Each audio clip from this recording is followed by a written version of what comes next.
പ്രിയപ്പെട്ട വിദ്യാർത്ഥികളെ, കെമിസ്ട്രി ക്ലാസ്സിലേക്ക് എല്ലാവർക്കും സ്വാഗതം.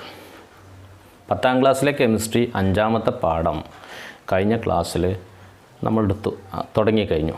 അമോണിയയുടെ നിർമ്മാണം, പരീക്ഷണശാലയിൽ അമോണിയയുടെ നിർമ്മാണം, അമോണിയൻ്റെ പ്രത്യേക ഗുണങ്ങൾ, അമോണിയയുടെ ഉപയോഗങ്ങൾ, ഈ കാര്യങ്ങളൊക്കെ നമ്മൾ കഴിഞ്ഞ ക്ലാസ്സിൽ ചർച്ച ചെയ്ത് കഴിഞ്ഞാണ്. ഇന്ന് നമ്മൾ അമോണിയയുടെ ചില സംയുക്തങ്ങളുമായി ബന്ധപ്പെട്ട, അമോണിയയുമായി ബന്ധപ്പെട്ട ചില പരീക്ഷണങ്ങൾ ഇന്ന് നമ്മൾ 2-3 പരീക്ഷണങ്ങൾ വിശകലനം ചെയ്യുകയാണ്. ഈ പരീക്ഷണങ്ങൾ വിശകലനം ചെയ്യുന്നതിലൂടെ പുതിയ ചില ആശയങ്ങളിൽ നമ്മൾ ചെന്നെത്തും. അതെന്തൊക്കെയാണ് എന്ന് നമുക്ക് പരിശോധിച്ച് നോക്കാം. നിങ്ങൾ ഈ ബോർഡിലേക്ക് നോക്കുക. 1ാമത്തെ പരീക്ഷണം നമ്മൾ എക്സ്പ്ലെയിൻ ചെയ്യാൻ പോവുകയാണ്. ഒരു ടെസ്റ്റ് ട്യൂബ് എടുത്തിട്ടുണ്ട്. ആ ടെസ്റ്റ് ട്യൂബിൽ അമോണിയം ക്ലോറൈഡ് എടുത്തിട്ടുണ്ട്. അമോണിയം ക്ലോറൈഡ് ഒരു വെളുത്ത പൊടിയാണ്, വൈറ്റ് പൗഡറാണ്. അത് ചൂടാക്കണം. അത് ചൂടാക്കുന്ന സമയത്ത് ടെസ്റ്റ് ട്യൂബിൻ്റെ വായുഭാഗത്ത്, മുകൾ ഭാഗത്ത് ഒരു നനഞ്ഞ ലിറ്റ്മസ് പേപ്പർ നമ്മൾ കാണിക്കുകയാണ്. ചുവപ്പ് കളറുള്ള ലിറ്റ്മസ് പേപ്പറാണ് നമ്മൾ ആദ്യം എടുക്കുന്നത്. അപ്പോൾ ചുവന്ന ലിറ്റ്മസ് പേപ്പർ, നനച്ചെടുത്ത ചുവന്ന ലിറ്റ്മസ് പേപ്പർ ടെസ്റ്റ് ട്യൂബിൻ്റെ വായുഭാഗത്ത് കാണിക്കുന്നു. കുറേ സമയം അതിങ്ങനെ പിടിച്ചുകൊണ്ടിരിക്കണം. അപ്പോൾ നാം കാണുന്നത് എന്തൊക്കെയാണ്, നമ്മുടെ നിരീക്ഷണം എന്താണ്, വാട്ട് ആർ അവർ ഒബ്സർവേഷൻസ്. അതിലൊന്നാമത്തെ നിരീക്ഷണം ശ്രദ്ധിക്കുക. ഈ ലിറ്റ്മസ് പേപ്പർ അവിടെ പിടിച്ചു നിൽക്കുമ്പോൾ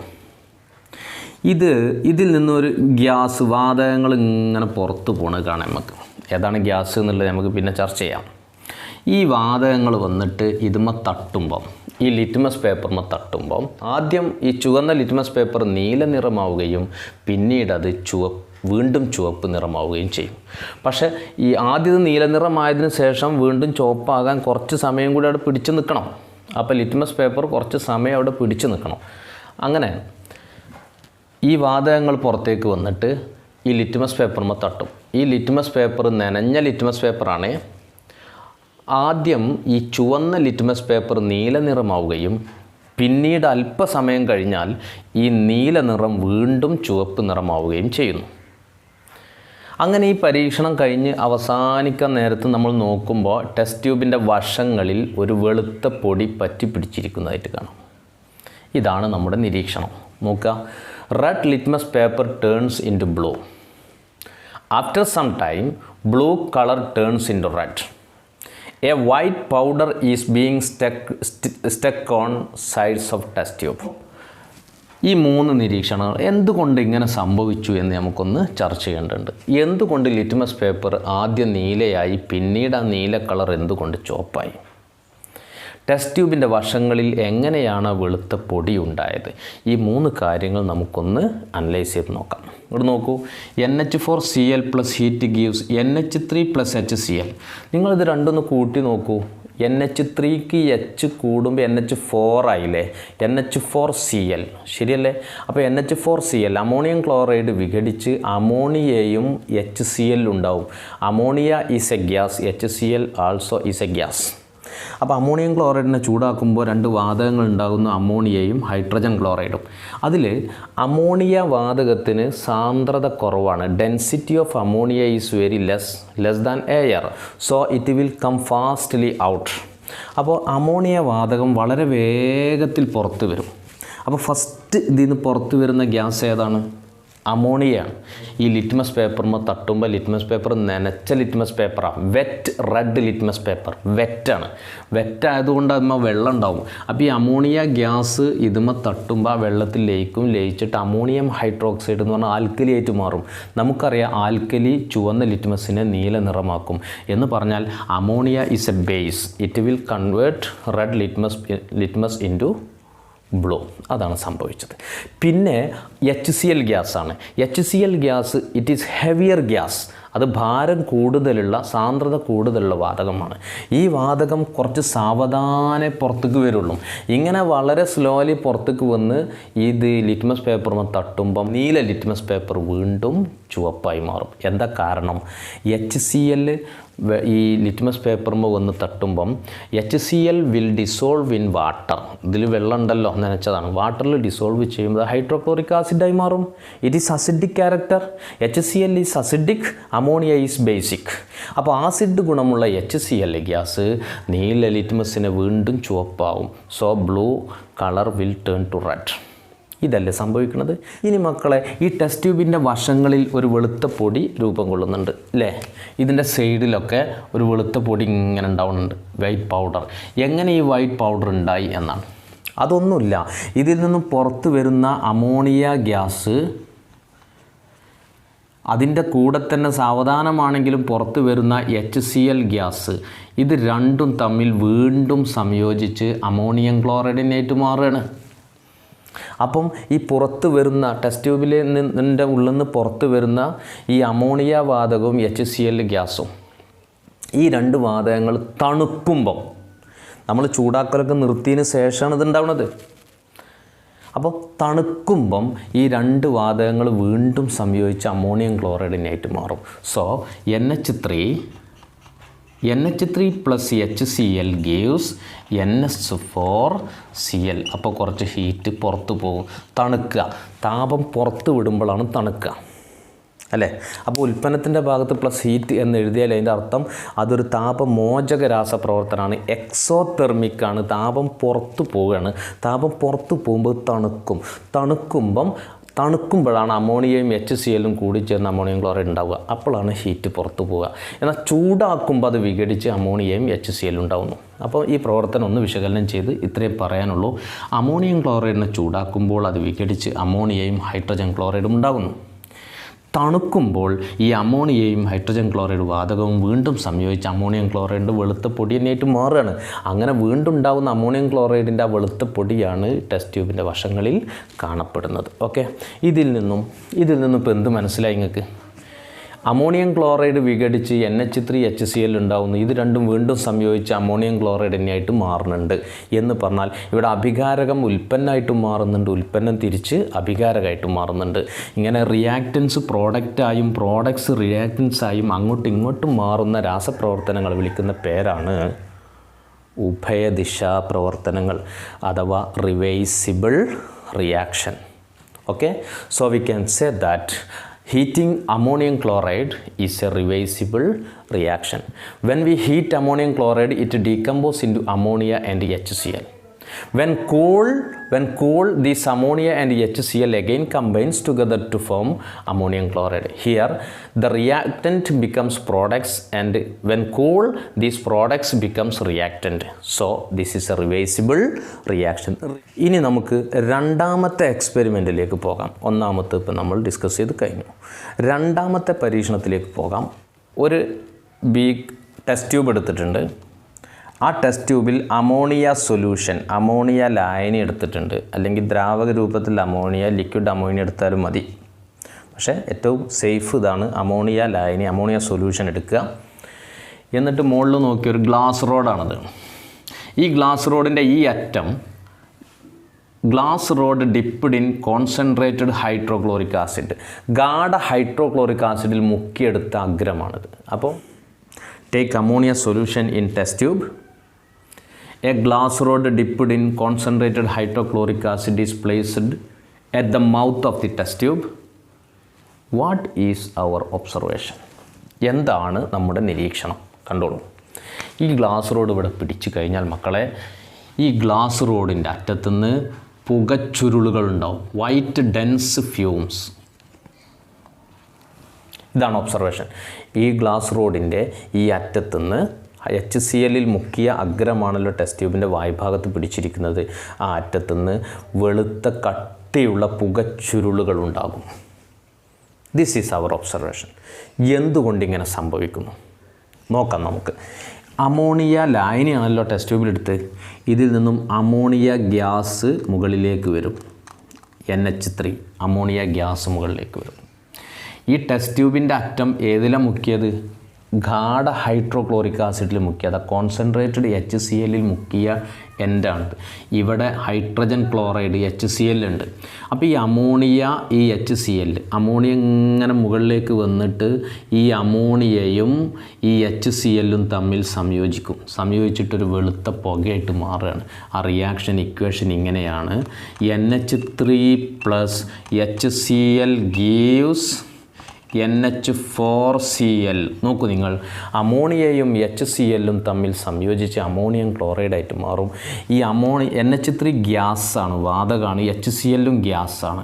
ഇത് രണ്ടും സംയോജിച്ച് കഴിഞ്ഞാൽ അമോണിയം ക്ലോറൈഡിൻ്റെ വൈറ്റ് ഡെൻസ് ഫ്യൂംസ്, കട്ടിയുള്ള വെളുത്ത പുക, ഈ പുകപടലം അമോണിയം ക്ലോറൈഡാണ് എന്നും കൂടെ നിങ്ങൾ മനസ്സിലാക്കുക.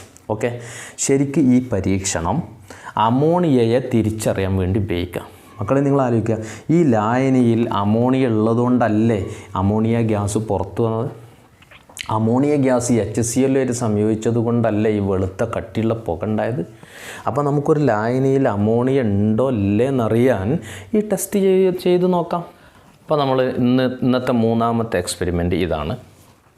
ഒരു ഗ്ലാസ് ട്യൂബ് എടുത്തിരിക്കുന്നു. ഗാഢ ഹൈഡ്രോക്ലോറിക് ആസിഡിൽ മുക്കിയ ഒരു കോട്ടൺ ട്യൂബിൻ്റെ ഒരറ്റത്ത് വെച്ചിരിക്കുന്നു. അമോണിയം ഹൈഡ്രോക്സൈഡ് ലായനിയിൽ മുക്കിയ ഒരു കോട്ടൺ ട്യൂബിൻ്റെ മറ്റേ അറ്റത്തും വെച്ചിരിക്കുന്നു.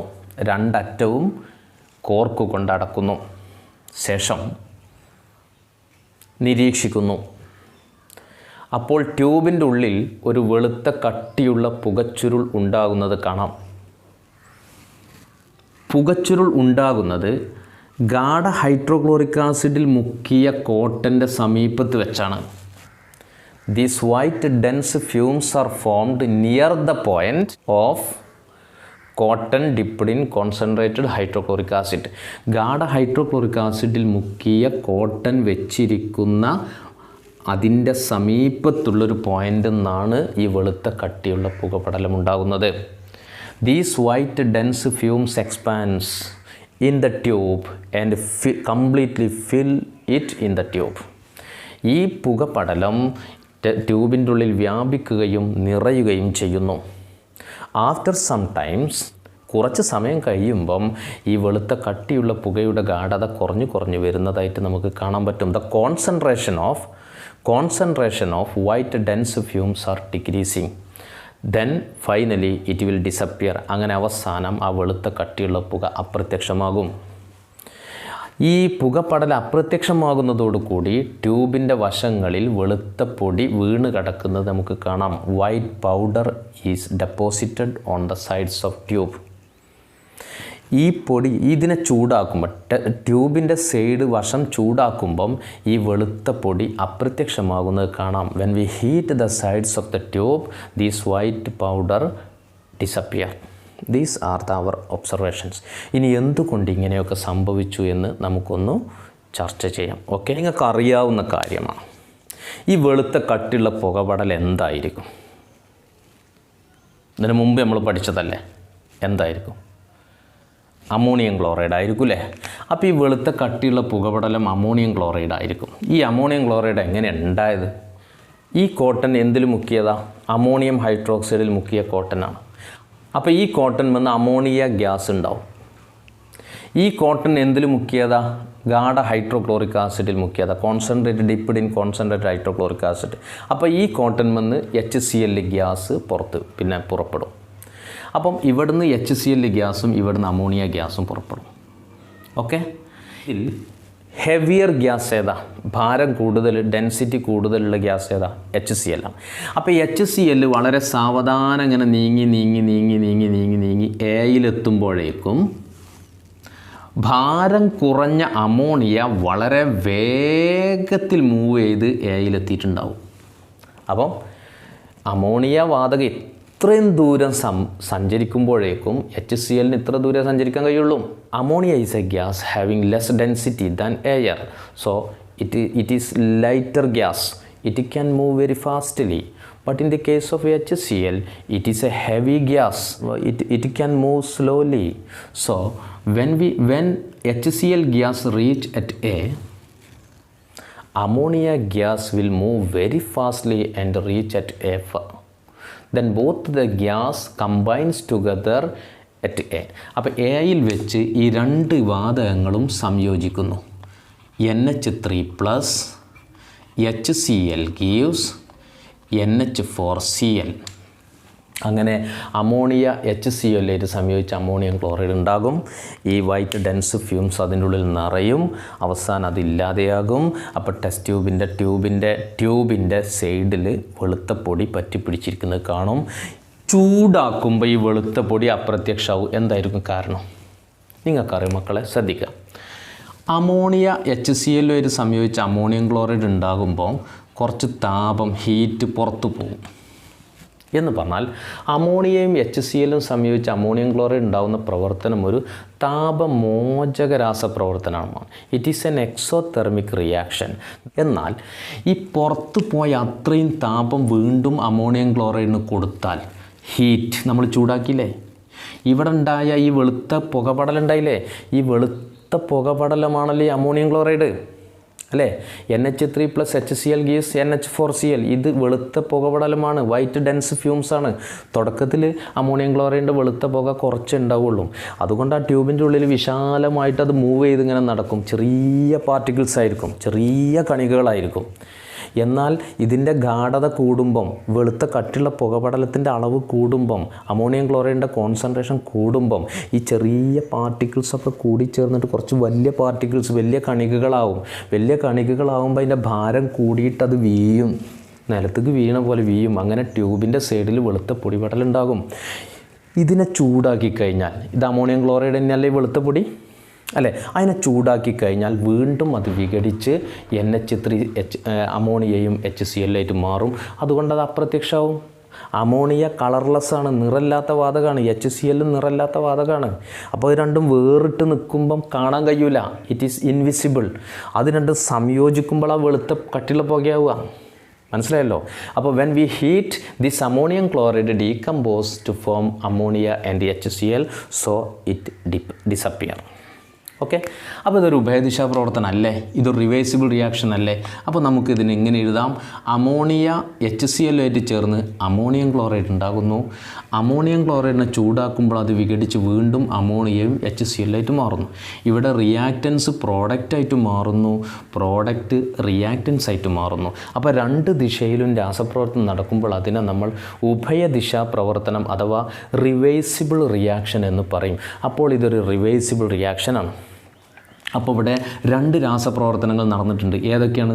ഒന്ന്, NH3+ HCl gives NH4Cl+ heat. രണ്ടാമത്തത്, ഇത് ചൂടാക്കിയപ്പോൾ വീണ്ടും വിഘടിച്ചതല്ലേ, അപ്പോൾ രണ്ടാമത്തത് NH4Cl+ ഹീറ്റ് ചൂടാക്കിയപ്പോൾ gives, അത് വിഘടിച്ചു NH3+ HCl. അപ്പോൾ ഇങ്ങനെ രണ്ട് രാസപ്രവർത്തനങ്ങൾ ഈ ട്യൂബിൻ്റെ ഉള്ളിൽ നടന്നു. ഒന്ന്, അമോണിയ HCl ആയിട്ട് ചേർന്നിട്ട് NH4Cl വെളുത്ത കട്ടിയുള്ള പുകപടലുണ്ടായത്. രണ്ട്, അമോണിയം ക്ലോറൈഡിനെ ചൂടാക്കിയപ്പോൾ ഈ വെളുത്ത പൊടിപടലം വീണ്ടും വിഘടിച്ചിട്ട് NH3 HCl ആയിട്ട്. മക്കളെ, ഇത് റിവേഴ്സിബിൾ റിയാക്ഷൻ അല്ലേ? നമുക്ക് ഈ രണ്ട് പ്രവർത്തനങ്ങളെയും ഒരുമിച്ച് ഒറ്റ ഇക്വേഷനായിട്ട് എഴുതാൻ പറ്റും. എങ്ങനെയാണ് അതൊരൊറ്റ ഇക്വേഷനായിട്ട് എഴുതുന്നത് എന്ന് നോക്കൂ. NH3+ HCl ഗീവ്സ്, ഒരു ഹാഫ് ആരോ മാർക്ക് അങ്ങോട്ട്, ഒരു ആരോ മാർക്കിൻ്റെ പകുതി, ഒരു ഹാഫ് ആരോ മാർക്ക് ഇങ്ങോട്ടും, എന്നിട്ട് NH4Cl+ ഹീറ്റ്. ഇനി ഇതൊന്ന് വായിച്ചു നോക്കുക. NH3 HCl ആയിട്ട് കൂടിച്ചേർന്ന് അമോണിയം ക്ലോറൈഡ് ഉണ്ടാകുന്നു. അപ്പോൾ കുറേ താപം പുറത്ത് പോവുകയാണ്. ഇനി അവിടുന്ന് ഇങ്ങോട്ട് വായിച്ചു നോക്കൂ. അമോണിയം ക്ലോറൈഡിനെ ചൂടാക്കുന്നു, പുറത്തു പോയ താപമൊക്കെ തിരിച്ചു കൊടുക്കുകയാണ്. അമോണിയം ക്ലോറൈഡിനെ ചൂടാക്കുമ്പോൾ അത് വിഘടിച്ച് അമോണിയയും HCl ആയിട്ട് മാറുന്നു. അപ്പോൾ ഞാൻ ചോദിക്കട്ടെ മക്കളെ, ഈ ഹാഫ് ആരോ മാർക്ക് എന്തിനെ സൂചിപ്പിക്കുന്നു? ഈ ഹാഫ് ആരോ മാർക്ക് എന്തിനെ സൂചിപ്പിക്കുന്നു? അഭികാരകങ്ങൾ ഉൽപ്പന്നമായിട്ട് മാറുന്നതിനെ സൂചിപ്പിക്കുന്നു. അപ്പോൾ ഈ ഹാഫ് ആരോ മാർക്ക് എന്തിനെ സൂചിപ്പിക്കുന്നു? ഉൽപ്പന്നം തിരിച്ച് അഭികാരകമായി മാറുന്നതിനെ സൂചിപ്പിക്കുന്നു. ഈ അഭികാരകങ്ങൾ പ്രവർത്തിച്ച് ഉൽപ്പന്നമായിട്ട് മാറുന്ന പ്രവർത്തനത്തെ പുരോപ്രവർത്തനം എന്ന് പറയും. ഫോർവേഡ് റിയാക്ഷൻ എന്ന് ഇംഗ്ലീഷ് പറയും. ഉൽപ്പന്നം തിരിച്ച് അഭികാരകമായിട്ട് മാറുന്ന പ്രവർത്തനത്തെ പശ്ചാത് പ്രവർത്തനം എന്ന് വിളിക്കും. ഇംഗ്ലീഷിൽ ബാക്ക്വേർഡ് റിയാക്ഷൻ. അപ്പം ഫോർവേഡ് റിയാക്ഷൻ്റെ ചിഹ്നമാണ് ഇത്, ഹാഫ് ആരോ മാർക്ക്. ഇത് ബാക്ക്വേർഡ് റിയാക്ഷനാണ്. എന്താണ് പുരോപ്രവർത്തനം എന്ന് പറഞ്ഞാൽ? ഫോർവേഡ് റിയാക്ഷൻ അഭികാരകങ്ങൾ ഉൽപ്പന്നമായിട്ട് മാറുന്ന പ്രവർത്തനത്തെ പുരോപ്രവർത്തനമെന്നും ഉൽപ്പന്നങ്ങൾ അഭികാരകങ്ങളായി മാറുന്ന പ്രവർത്തനത്തെ പശ്ചാത് പ്രവർത്തനമെന്നും പറയുന്നു. Reactance change into product is called forward reaction. The product change into reactance is called backward reactions. ഈ രണ്ട് രാസപ്രവർത്തനങ്ങളെയും ഒരുമിച്ച് പറയുന്ന പേരാണ് ഉഭയദിശാ പ്രവർത്തനം അഥവാ റിവേഴ്സിബിൾ റിയാക്ഷൻ. അപ്പോൾ ഇതൊരു ഉഭയദിശാ പ്രവർത്തനമാണ്. അപ്പോൾ 3 രാസപ്രവർത്തനങ്ങൾ പഠിച്ചപ്പം എന്താണ് റിവേഴ്സിബിൾ റിയാക്ഷൻ, എന്താണ് ഫോർവേഡ് റിയാക്ഷൻ, എന്താണ് ബാക്ക്വേർഡ് റിയാക്ഷൻ, എങ്ങനെയാണ് അതിൻ്റെ ഇക്വേഷൻ എഴുതുക, ഇത്രയും കാര്യങ്ങൾ നമ്മൾ പഠിച്ചു. ഓക്കെ, അപ്പോൾ ഇനി നമുക്ക് ഉഭയദിശാ പ്രവർത്തനങ്ങൾക്ക് ചില ഉദാഹരണങ്ങൾ പരിചയപ്പെടാം. 2 എക്സ്പെരിമെൻ്റ് നമ്മൾ ചെയ്തു. ആ 2 എക്സ്പെരിമെൻറ്റും അതിന് ഉദാഹരണമായിട്ട് എഴുതാം. Reversible reaction, examples for reversible reaction ഒരു 5 എണ്ണം ഞാൻ ഇവിടെ എഴുതി വെച്ചിട്ടുണ്ട്. നിങ്ങളൊന്ന് നോക്കാം. NH4Cl plus heat gives NH3 plus HCl. Ammonium ക്ലോറൈഡിനെ ചൂടാക്കുമ്പോൾ അത് വിഘടിച്ച അമോണിയയും HCl-ലുമായി മാറുന്ന പ്രവർത്തനം ഒരു ഉഭയദിശാ പ്രവർത്തനമാണ്. It is a reversible reaction. രണ്ടാമത്തത് NH3 plus HCl gives NH4Cl plus heat. അമോണിയയും HCl-ലും ചേർന്ന് അമോണിയം ക്ലോറൈഡ് ഉണ്ടാകുന്ന പ്രവർത്തനം ഒരു റിവേഴ്സിബിൾ റിയാക്ഷനാണ്. ഇത് രണ്ടും നമ്മൾ എക്സ്പെരിമെൻ്റായിട്ട് ചെയ്തതാണ് അല്ലേ. ഇനി മൂന്നാമത്തത് നൈട്രജനും ഹൈഡ്രജനും ചേർന്ന് അമോണിയ ഉണ്ടാകുന്ന പ്രവർത്തനം. ഇത് ശരിക്കും അമോണിയയുടെ വ്യാവസായിക നിർമ്മാണമാണ്, ഇൻഡസ്ട്രിയൽ പ്രിപ്പറേഷനാണ്. നൈട്രജനെയും ഹൈഡ്രജനെയും നേരിട്ട് കൂട്ടിച്ചേർത്ത് നേരിട്ട് അമോണിയാക്കി മാറ്റുന്നത് ഹേബർ പ്രോസസ്സ് എന്നാണ് പറയുക. അതിന് നേർക്ക് ഞാനത് എഴുതി വെക്കുന്നുണ്ട്. അപ്പം ഹേബർ പ്രക്രിയ വഴി അമോണിയ നിർമ്മിക്കുന്നത് ഒരു ഉഭയദിശാ പ്രവർത്തനമാണ്. It is a reversible reaction. നൈട്രജനും ഹൈഡ്രജനും ചേർന്ന് അമോണിയ ഉണ്ടാക്കുന്നത് ഹേബർ പ്രോസസ്സ് എന്നാണ് അറിയപ്പെടുക. ഇൻഡസ്ട്രിയൽ പ്രിപ്പറേഷൻ ഓഫ് അമോണിയ, അമോണിയയുടെ വ്യാവസായിക നിർമ്മാണമാണ് ഹേബർ പ്രക്രിയ. അപ്പം ഇതൊരു റിവേഴ്സിബിൾ റിയാക്ഷനാണ്. അതുപോലെ സൾഫർ ഡയോക്സൈഡ് ഓക്സിജനുമായി ചേർന്ന് സൾഫർ ട്രയോക്സൈഡ് ആക്കി മാറ്റുന്ന പ്രവർത്തനം, ഇതും ഒരു ഉഭയദിശാ പ്രവർത്തനമാണ്, റിവേഴ്സിബിൾ റിയാക്ഷനാണ്. ഇത് കോണ്ടാക്റ്റ് പ്രോസസ്സ് എന്നറിയപ്പെടും. അപ്പോൾ SO2 plus O2 gives 2SO3 plus heat. This is contact process. അപ്പം സമ്പർക്ക പ്രക്രിയ എന്ന് മലയാളത്തിൽ പറയും. സമ്പർക്ക പ്രക്രിയ വഴി സൾഫ്യൂരിക് ആസിഡ് നിർമ്മിക്കുമ്പോൾ സൾഫർ ഡയോക്സൈഡിനെ ഓക്സിജനുമായി പ്രവർത്തിപ്പിച്ച് സൾഫർ ട്രയോക്സൈഡ് ആക്കി മാറ്റുന്നു. ഇതൊരു ഉഭയദിശാ പ്രവർത്തനമാണ്. പിന്നെ നമുക്കറിയാം ഓസോൺ പാളി അല്ലേ. ഓസോൺ പാളിയിൽ ഓസോൺ ലെയറിൽ നടക്കുന്നത് ഓക്സിജൻ ഓസോണായി മാറുന്ന പ്രവർത്തനമാണ്. 3O2 gives 2O3. ഇതൊരു റിവേഴ്സിബിൾ റിയാക്ഷനാണ്. ഇനി ആറാമത്തെ ഒരു എക്സാമ്പിളും കൂടെ തരാം. H2 പ്ലസ് I2 ഹൈഡ്രജനും അയഡിനും തമ്മിൽ ചേർന്ന് 2HI ഹൈഡ്രജൻ അയോഡൈഡ് ഉണ്ടാവുന്നത് ഒരു റിവേഴ്സിബിൾ റിയാക്ഷനാണ്. അപ്പോൾ ഉഭയദിശാ പ്രവർത്തനത്തിന് ഉദാഹരണങ്ങൾ കേട്ടല്ലോ, എല്ലാവരും കണ്ടല്ലോ. ഇതിങ്ങനെ തന്നെ നിങ്ങൾ പഠിക്കുക. ഓക്കെ, ഇനി ഞാൻ ചോദിക്കട്ടെ, ഇത്രയും പ്രവർത്തനങ്ങൾ പരിചയപ്പെട്ടപ്പോൾ ചില കുട്ടികൾക്കൊരു സംശയം, അല്ല സർ, നമുക്ക് ചുറ്റും നടക്കുന്ന എല്ലാ കെമിക്കൽ റിയാക്ഷൻസും റിവേഴ്സിബിൾ ആണോ? എല്ലാ ഉഭയദിശാ പ്രവർത്തനമാണോ? അല്ല. നമുക്ക് ചുറ്റും നടക്കുന്ന മിക്ക രാസപ്രവർത്തനങ്ങളും ഏകദിശാ പ്രവർത്തനങ്ങളാണ്, ഉഭയദിശയല്ല. ഉഭയദിശ കുറച്ചേ ഉള്ളൂ. ഏകദിശാ പ്രവർത്തനം എന്ന് പറഞ്ഞാൽ എന്താ? ഒരു ദിശയിൽ മാത്രം നടക്കുന്ന പ്രവർത്തനം എന്ന് പറഞ്ഞാൽ അഭികാരകങ്ങൾ ഉൽപ്പന്നമായിട്ട് മാറും, എന്നാൽ ഉൽപ്പന്നം തിരിച്ച് അഭികാരകമായിട്ട് മാറുന്നില്ല. Reactants change in to product, but product never change in to reactant. That is irreversible reaction. That is irreversible reaction. അതാണ് ഏകദിശാ പ്രവർത്തനം. ഇനി ഏകദിശാ പ്രവർത്തനത്തിന് ഉദാഹരണങ്ങളൊന്നും പരിചയപ്പെടാം. ഏകദിശ എന്ന് പറഞ്ഞാൽ ഒരു ദിശയിൽ മാത്രമേ ഉള്ളൂ. പ്രോഡക്റ്റ് ആയിക്കഴിഞ്ഞാൽ പിന്നെ പ്രോഡക്റ്റ് തിരിച്ച് അഭികാരക ആകൂല, റിയാക്റ്റൻ്റ് ആകൂല. ഉൽപ്പന്നം തിരിച്ച് അഭികാരക ആകാത്ത രാസപ്രവർത്തനങ്ങളെയാണല്ലോ ഏകദിശാ പ്രവർത്തനം എന്ന് പറയാം. അതിന് എക്സാമ്പിൾ ഒരു 3 എണ്ണം ഞാൻ ഇവിടെ എഴുതിയിട്ടുണ്ട്. കുറേ എണ്ണം ഉണ്ട്. ഒന്ന് നോക്കൂ. Neutralisation of acids and alkali. ആസിഡും ആൽക്കലിയും തമ്മിൽ പ്രവർത്തിച്ച് നിർവീര്യമാകുന്ന പ്രവർത്തനമൊക്കെ ഏകദിശാ പ്രവർത്തനമാണ്. ഒരു ആസിഡിൽ ആൽക്കലി ചേർത്താൽ പരസ്പരം നിർവീര്യമാവും. ഉദാഹരണം HCl, hydrochloric acid sodium hydroxide ലായനിയായിട്ട് പ്രവർത്തിക്കുമ്പോൾ സോഡിയം ക്ലോറൈഡും ജലവും ഉണ്ടാവും. ഇത് ന്യൂട്രലൈസേഷനാണ്. ആസിഡും ആൽക്കലിയും തമ്മിലുള്ള നിർവീര്യകരണ പ്രവർത്തനം ഒരു ഏകദിശാ പ്രവർത്തനമാണ്. കമ്പഷൻ റിയാക്ഷൻസ്, ജ്വലന പ്രവർത്തനങ്ങളൊക്കെ, ജ്വലനം, കത്തുന്ന പ്രവർത്തനങ്ങളൊക്കെ ഏകദിശാ പ്രവർത്തനം. കാർബൺ വായുവിൽ കത്തി കാർബൺ ഡൈ ഓക്സൈഡ് ഉണ്ടാകുന്നു, സൾഫർ വായുവിൽ കത്തി സൾഫർ ഡൈ ഓക്സൈഡ് ഉണ്ടാകുന്നു. അപ്പോൾ കത്തുന്ന പ്രവർത്തനങ്ങളൊക്കെ ഏകദിശാ പ്രവർത്തനങ്ങളാണ്. Reaction of silver nitrate with sodium chloride, silver nitrate ലായനി സോഡിയം ക്ലോറൈഡ് ലായനിയുമായിട്ട് കൂട്ടിച്ചേർക്കുമ്പോൾ ഒരു വെളുത്ത അവക്ഷിപ്തം ഉണ്ടാകുന്ന താഴ്ന്ന ക്ലാസ്സിന് 8ാം ക്ലാസ് നിങ്ങൾ പഠിച്ച സിൽവർ ക്ലോറൈഡിൻ്റെ വെളുത്ത അവക്ഷിപ്തം ഉണ്ടാകും. ഇതൊരു ഏകദിശാ പ്രവർത്തനം. മക്കളെ, ഇതുപോലെ ഒരുപാടുണ്ട്. സസ്യങ്ങൾ ആഹാരം നിർമ്മിക്കുന്നത്, ഫോട്ടോസിന്തസിസ് ഒരു ഏകദിശാ പ്രവർത്തനം. ഇരുമ്പ് തുരുമ്പ് പിടിച്ച് തുരുമ്പ് തിരിച്ച് ഇരുമ്പാവില്ല, ഒരു ഏകദിശാ പ്രവർത്തനം. ഇങ്ങനെ നമുക്ക് ചുറ്റും നടക്കുന്ന മിക്ക രാസപ്രവർത്തനങ്ങളും ഏകദിശാ പ്രവർത്തനങ്ങളാണ്. അപ്പോൾ അതും കൂടെ നിങ്ങൾ അതിൻ്റെ കൂട്ടത്തിലൊന്ന് പഠിക്കുക. Reversible reaction examples, irreversible reaction examples. Okay, അപ്പോൾ ശ്രദ്ധിക്കുക, ഒരു ഉഭയദിശാ പ്രവർത്തനം തുടങ്ങുമ്പോൾ അഭികാരങ്ങളുടെ ഗാഢത ഏറ്റവും കൂടിയ അളവിൽ ആയിരിക്കും. അതുകൊണ്ട് പുരോപ്രവർത്തനത്തിൻ്റെ വേഗത പരമാവധിയായിരിക്കും. എന്നാൽ പ്രവർത്തനം നടന്നുകൊണ്ടിരിക്കുമ്പോൾ എന്ത് സംഭവിക്കും? അഭികാരങ്ങളുടെ ഗാഢത കുറഞ്ഞു വരും. കാരണം അത് ഉൽപ്പന്നമായി മാറില്ലേ. അപ്പോൾ അഭികാരങ്ങളുടെ ഗാഢത കുറഞ്ഞു വരുമ്പം പുരോപ്രവർത്തനത്തിൻ്റെ വേഗതയും കുറഞ്ഞു വരും. ക്ലിയർ ആണല്ലോ?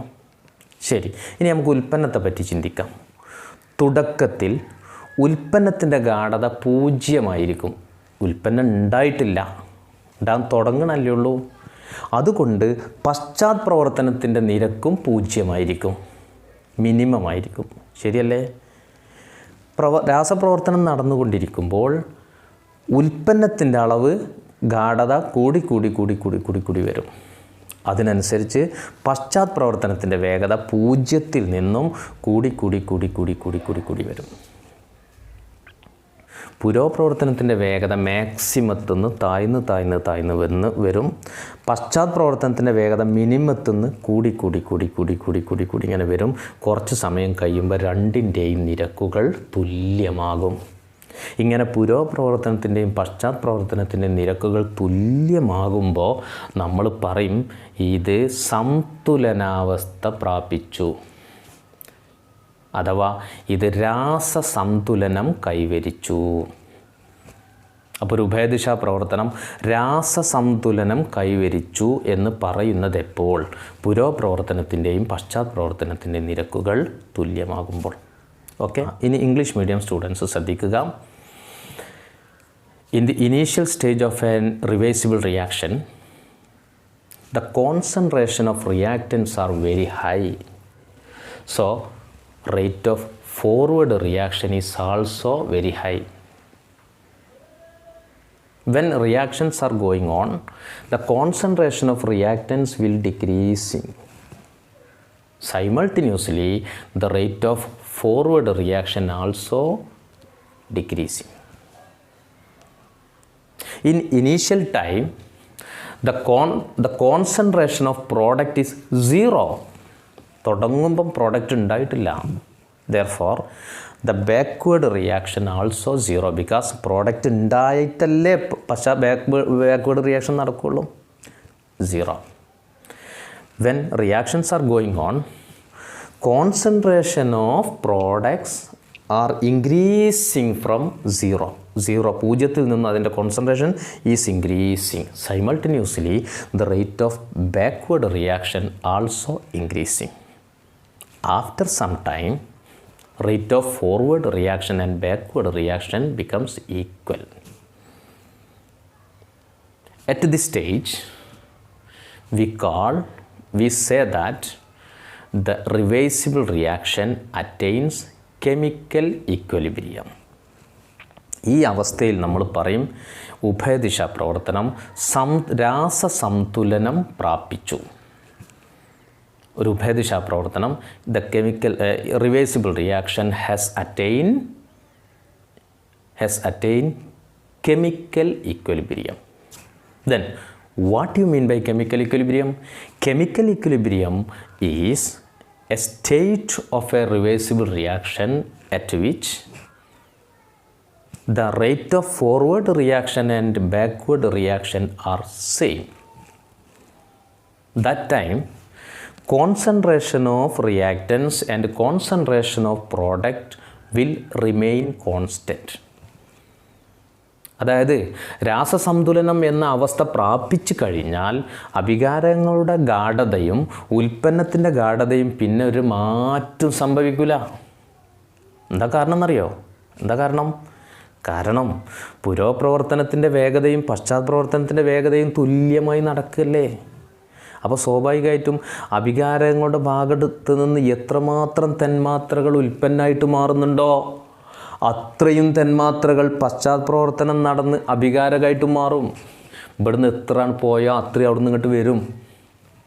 അപ്പോൾ ഇതിൽ ഗാഢത കോൺസ്റ്റൻ്റ് ആയിട്ട് നിൽക്കും, ഉൽപ്പന്നത്തിൻ്റെ ഗാഢതയും കോൺസ്റ്റൻ്റ് ആയിട്ട് നിൽക്കും. ശ്രദ്ധിക്കുക, at chemical equilibrium the concentration of reactants and products remains constant because rate of forward reaction and backward reaction are equal. Therefore the number of reactant molecules change into products will regain by the backward reaction. Okay, the number of product molecules change into reactant can regain by forward reaction.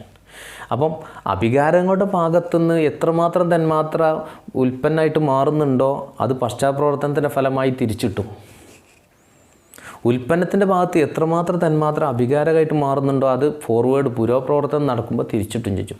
രണ്ടും ഒപ്പം നടക്കുക. അതുകൊണ്ട് തന്നെ ശ്രദ്ധിക്കുക, at chemical equilibrium concentration of reactants and product will be constant. ഇനി മറ്റൊരു കാര്യങ്ങൾ ശ്രദ്ധിക്കേണ്ടത്, കെമിക്കൽ ഇക്വിലിബ്രിയം എന്ന അവസ്ഥ പ്രാപിച്ചു കഴിഞ്ഞാൽ, അറ്റൈൻ ചെയ്ത് കഴിഞ്ഞാൽ നമുക്ക് തോന്നും രാസപ്രവർത്തനം തീർന്നിക്കണ്. ഇപ്പം പുറത്തുനിന്ന് ആ സിസ്റ്റത്തിൻ്റെ ഉള്ളിൽ ഇങ്ങനെ നോക്കുമ്പോൾ നമുക്ക് തോന്നും ഒരു മാറ്റമില്ലല്ലോ, കളറ് കൂടണമില്ലല്ലോ കുറയണമില്ലല്ലോ, ഒരു ചേഞ്ചും വരുന്നില്ലല്ലോ എന്ന് തോന്നും. അപ്പോൾ നമുക്ക് തോന്നും രാസപ്രവർത്തനം അവസാനിച്ചിട്ടുണ്ട്, ഒന്നും നടക്കണില്ല എന്ന് തോന്നും. പക്ഷേ the reactions are going on. രാസസന്തുലനം പ്രാപിച്ചു കഴിഞ്ഞാലും രാസപ്രവർത്തനം നടന്നുകൊണ്ടിരിക്കുന്നുണ്ട്. പുരോപ്രവർത്തനം പശ്ചാത്പ്രവർത്തനം നടന്നുകൊണ്ടേയിരിക്കുന്നുണ്ട്. പുരോപ്രവർത്തനത്തിൻ്റെ ഫലമായി അഭികാരക തന്മാത്രകൾ ഉൽപ്പന്നങ്ങളായും പശ്ചാത്പ്രവർത്തനത്തിൻ്റെ ഫലമായി ഉൽപ്പന്ന തന്മാത്രകൾ അഭികാരങ്ങളായും തിരിച്ചു മാറിക്കൊണ്ടേയിരിക്കുന്നുണ്ട്.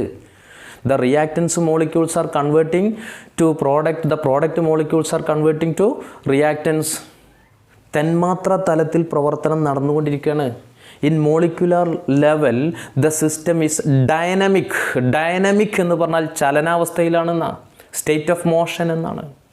അപ്പോൾ നോക്കി നിങ്ങൾ, രാസസന്തുലനം എന്ന അവസ്ഥയിൽ തന്മാത്രകൾ അഭികാരക തന്മാത്രകൾ ഉൽപ്പന്നങ്ങളായും ഉൽപ്പന്ന തന്മാത്രകൾ അഭികാരങ്ങളായി മാറിക്കൊണ്ടേയിരിക്കുന്നുണ്ട്. അതുകൊണ്ട് നമുക്ക് പറയാം, after attaining chemical equilibrium the system is dynamic in molecular level. തന്മാത്ര തലത്തിൽ വ്യൂഹം ഗതികമാണ്. ഡൈനാമിക് കാരണം മലയാളത്തിൽ ഗതികം എന്ന് പറഞ്ഞാൽ ചലിച്ചുകൊണ്ടിരിക്കുകയാണ്, മാറിക്കൊണ്ടിരിക്കുകയാണ്, പ്രവർത്തനം നടന്നുകൊണ്ടിരിക്കുന്ന അവസ്ഥക്കാണ് ഗതികം എന്ന് പറയാം. അപ്പം എന്തൊക്കെയാണ് ഒരു രാസസന്തുലനത്തിൻ്റെ പ്രത്യേകതകൾ? What are the characteristics of chemical equilibrium? അതാണ് നമ്മൾ അടുത്തതായിട്ട് പറയാൻ പോകുന്നത്. ഈ ബോർഡിലേക്ക് നോക്കാം. 1. Reactance and products R co existing.